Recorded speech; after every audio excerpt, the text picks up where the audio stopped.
তাকে ছেড়ে দেওয়ার কথা মনেও আসতো না। এরপর কয়েকদিন পরে একজন ব্যবসায়ী সেখানে এসে পৌঁছাল। আরে ভাই, আমার তোমার এই হরিণটি খুব পছন্দ হয়েছে। আমি তোমাকে এর দাম হিসাবে তুমি যা চেয়েছো তা দেব।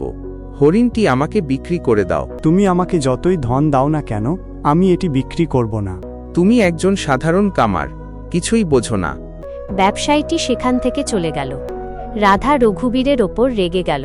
যখন থেকে এই হরিণটি এসেছে তখন থেকে আমাদের খরচ আরও বেড়ে গেছে। প্রথমে জমিদারকে ফিরিয়ে দেওয়া হলো এবং এখন ব্যবসায়ীকেও না করে দেওয়া হলো। এটিকে বিক্রি করা হলো না কেন? রাধা, আমি জানি না কেন, কিন্তু এই হরিণটির প্রতি আমার এখন একটা বিশেষ টান জন্মেছে। আর তাছাড়া সাধু মহারাজও বলেছিলেন যে এটিকে নিজের মেয়ের মতো করে পালন করতে। এখন এটি আমার মেয়েরই মতো। আর কেউ কি কখনো নিজের মেয়েকে চাওয়া দামে বিক্রি করে? তুমি নিজেই একবার ভেবে দেখো না। রাধা এই কথা শুনে চুপ হয়ে গেল এবং সজল চোখে হাসতে লাগল। ধীরে ধীরে সেই হরিণটি তাদের পরিবারের অংশ হয়ে উঠল।